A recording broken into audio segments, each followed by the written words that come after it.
Teachers as change agents, improving students' motivation, self-efficacy, and achievement. A professional development video presentation for EDLR 682 by Dan Pio, Assistant Principal at Weah Ridge Middle School in Lafayette, Indiana. John Pinson, Assistant Principal at Kokomo High School. Candy Van Buskirk, Principal at Michigan City High School. Shelley Wilfong, Chief Analytics Officer, Warsaw Community Schools.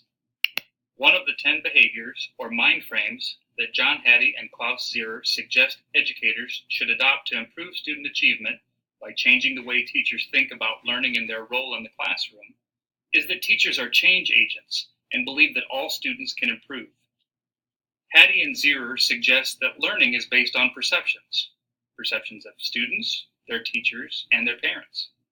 For instance, if students believe they can learn something, that positively impacts their ability to learn.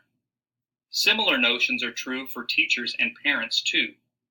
Self-efficacy, as defined by psychologist Albert Bandura, is one's belief in one's ability to succeed in specific situations or to accomplish a task.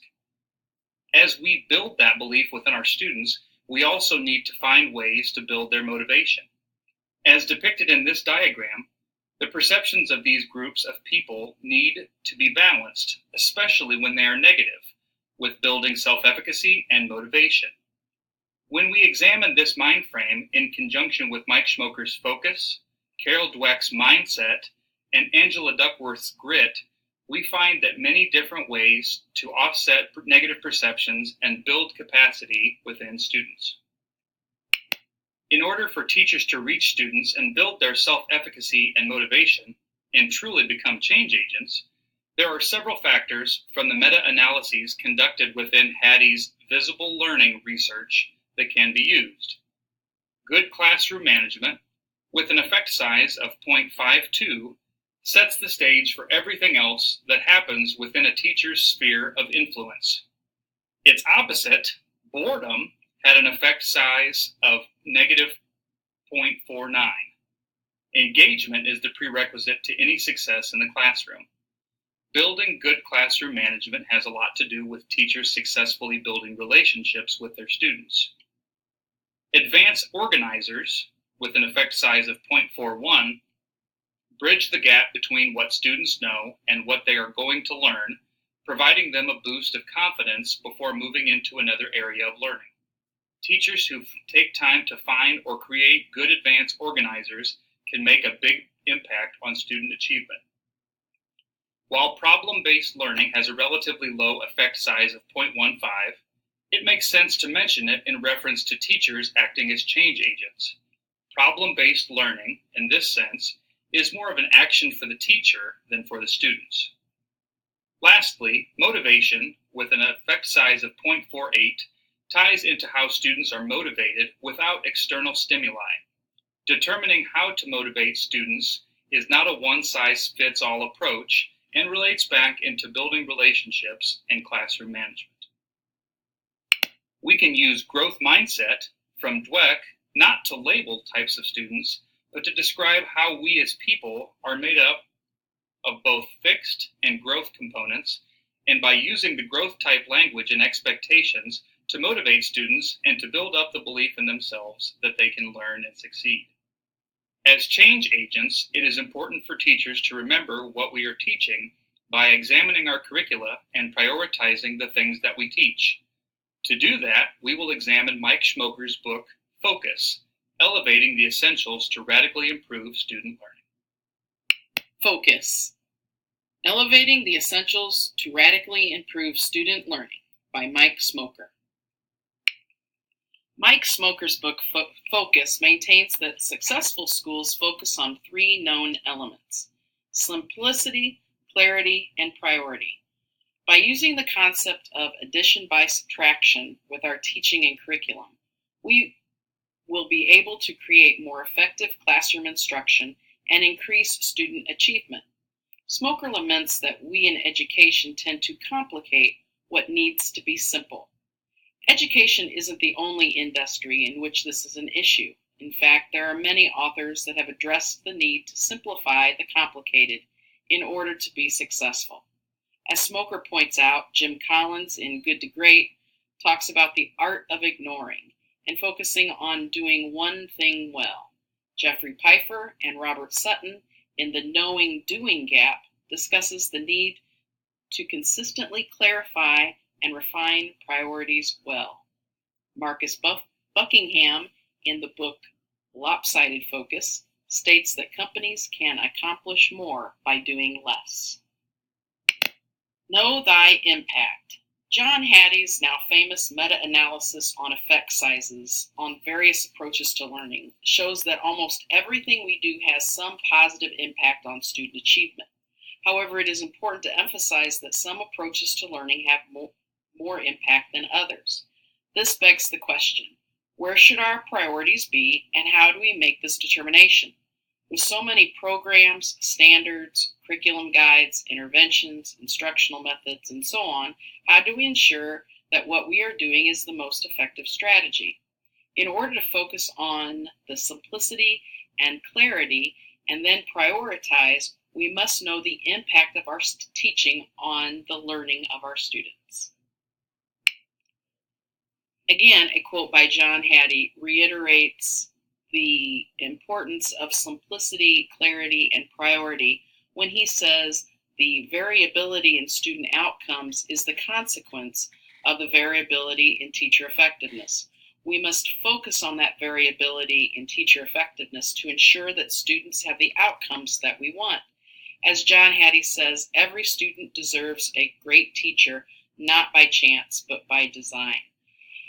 This is certainly true in all industries, not just in education, as evidenced by the hospital checklist example in the book. A hospital was having a lot of issues with parents getting post-op infections that were preventable once they implemented a checklist procedure prior to the start of each operation. Post-op infections decreased dramatically. They didn't have to have any complicated professional development. They didn't need any type of complicated procedure, just a checklist that everyone went through together to ensure everyone was doing everything the same way every time. This leads us to what we teach. In a moment, we're going to look at this in more detail. How is it that we implement a guaranteed and viable curriculum for all students? And then finally, we will take a look at how we teach, mastering this art of structurally sound instruction. While there are many trends in education involving ways to deliver content and the types of projects that students should be doing, Mike Schmoker argues that literacy is the most important piece of the puzzle that all disciplines need to prioritize. One of the primary responsibilities as educators is to find ways to help students read texts of increasing length and complexity. We can build capacity in reading comprehension, summarizing, and other skills by having students simply read and answer questions. We can also increase their motivation by providing things to read that align with their interests in different subject areas. Rather than trying to focus on a multitude of standards, educators should concentrate their efforts on teaching fewer standards to greater depths of student understanding.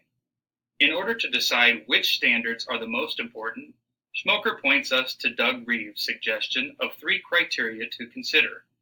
Endurance. Can this standard provide enduring knowledge beyond just being prepared for a test? Leverage. Can this standard be applied to multiple content areas? And readiness for the next level. Does this standard give students the tools they need to succeed in the next month, quarter, semester, or even year? As we focus our curricula, we can begin to pull lessons from our mind frame and from Angela Duckworth's work in Grit to begin to think about how we teach our students. John Hattie defines the teacher mind frame. I am a change agent and believe all students can improve. To achieve this, 3 significant factors are outlined for teacher effectiveness in the classroom: classroom management, advanced organization, and problem-based learning. Classroom management is most effective when preventative strategies are used and culture of trust and fairness are built. A teacher's focus and presence on the lesson at hand is crucial while using nonverbal signals to deal with classroom disturbances.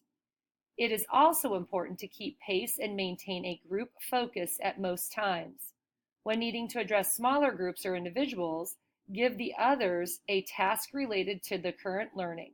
Most important, make the learning relevant to the students so they may understand the why of learning the material. Advanced organization of the lesson goes beyond the listing of standards or concepts. Here, teachers ask, what do they already know? What do they need to learn? What are the gaps between what they know and what they need to know? And how do I reduce that gap? Problem-based learning is the vehicle with which teachers make learning relevant. Problem-based learning can be used to spark students' interests or passions and flip the mindset of learning to an intrinsic motivator. Angela Duckworth points out in Grit that first comes interest. Passion begins with intrinsically enjoying what you do. She also points out from her research, people perform better at work when what they do interests them. This is the conclusion of another meta-analysis of 60 studies conducted over the past 60 years. If students are going to be intrinsically motivated to learn, connections must be made to their interests or at least made relevant by showing practical application. The ability to make learning relevant comes from knowing the curriculum, understanding students' needs and interests. Research shows the forming positive classroom relationships between teachers and students is important to the process of making learning intrinsic, relevant, and meaningful. Checking for understanding while engaged in the lesson is crucial to drive instruction in the classroom. A teacher asking for feedback, having students solving small problems, or having them work in pairs are ways to gather formative information. This information collected while learning is happening and lead to clarifying misconceptions, define and fill in gaps of understanding, practice and reinforce new concepts.